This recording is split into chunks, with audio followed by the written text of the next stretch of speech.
There are few motorcycle gangs as notorious and mysterious as the Hells Angels. The allure of rebellion and danger is captured by their distinctive emblem and reputation for involvement in organized crime, making them a byword for the shadowy and exciting underworld. But who are the ones to be feared?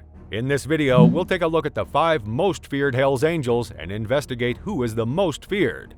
Buckle up, let's investigate. Starting off with number 5, Scott Steinert. Robert T. Maigret Richard, a major player in the 1985 Lennoxville Massacre and one of the most infamous Quebec Hells Angels, sponsored Steinert for membership in the Hells Angels Montreal chapter in the early 1990s. Like many other biker monikers, Richard's nickname, T. Maigret, which means little, was meant to be funny. Richard was a large man with only one eye. Steinert recruited Danny Kane, later known as the Hells Angels senior police informant, at one of their puppet clubs. Kane said in November 1994 that Steinert had replaced Mom Boucher as his right-hand man and was amassing C4 explosive for future explosions. Kane disclosed that Steinert had acquired 20 pounds of C4 explosives and hired a team of bomb makers led by Patrick Lambert. According to Kane, Steinert was a ruthless bully who was willing to resort to any measures to ensure the Hells Angels' victory in the Quebec Biker War. Coming in at number 2 is David Atwell. As a young man, Atwell got his start in the workforce as a bouncer in Toronto bars. In the Toronto suburb of Scarborough, Ontario, he was born into a middle-class family.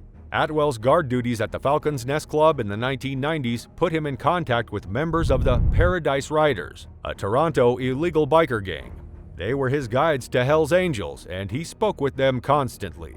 According to Atwell, a Hells Angels lives a privileged lifestyle that is distinct from that of the average citizen. Naturally, no one ever brought up the idea that I could have paid for anything. I couldn't have done it even if I tried. He was arrested for drug peddling and spent the following 2 years out on bail while racking up huge legal fees and living with his dad to pay them off. On April 4, 2002, he was detained by Toronto police for selling drugs to a woman who turned out to be an informant. In the end, the charges were dropped, but he was still saddled with a huge amount of debt.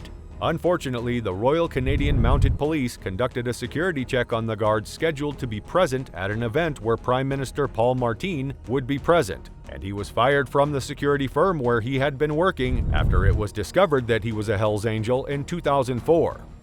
Stepping up to number 3 on the list is Maurice Boucher.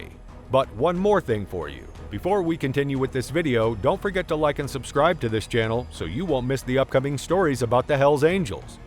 When he was 2 years old, his family moved to the Hochelaga Maisonneuve neighborhood of inner-city Montreal, where he was nurtured in extreme poverty. He was born in the Canadian town of Kasopskal. He turned to crime when he saw he couldn't afford to feed his drug habit on his meager salary.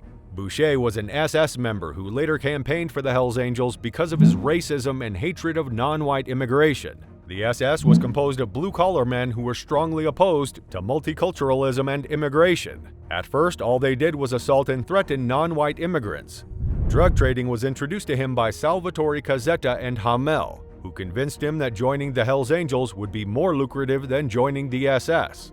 In 1994, Salvatore Cazzetta was arrested on charges of attempting to import 200 kilograms of cocaine. At the time, the rock machine was temporarily without a leader. Boucher, by this time president of the Montreal Hells Angels chapter, had plotted a move against the rock machine and other independent dealers. He planned to give the Hells Angels monopoly power over all street-level drug dealing by biker gangs throughout all of Quebec, not just Montreal. Moving on to number 2 is Mark Guardado. Sonoma County Hells Angels Vice President and alleged batterer Guardado. In connection with that incident, criminal battery charges were brought against Jonathan Nelson. In March 2010, a Sonoma County jury acquitted Jonathan Nelson of felony assault and gang charges related to the fight between McNear and another man. Guardado was murdered in San Francisco's Mission District on September 2, 2008. In the top spot comes Yves Trudeau. Trudeau did not appear like a typical biker. He was clean-shaven, had short hair, and stood at only 5 feet 6 inches. Yet he is considered the most ruthless of the Hells Angels. Trudeau has admitted to the murder of 43 people. He was the first Canadian Hells Angels to receive the Filthy Few patch, supposedly awarded to those who had committed murder on behalf of the organization. Between 1978 and 1983, Trudeau was responsible for the deaths of 18 of the 23 outlaws who were killed when the Hells Angels and the Outlaws fought over the heroin trade in Montreal. Trudeau was described by Langton as the most dangerous assassin working for the Angels. He was called a psychopathic killer and a killing machine by Langdon. So these were some of the most feared Hells Angels. If you know any other terrifying members than this, let us know in the comments below and subscribe to our channel.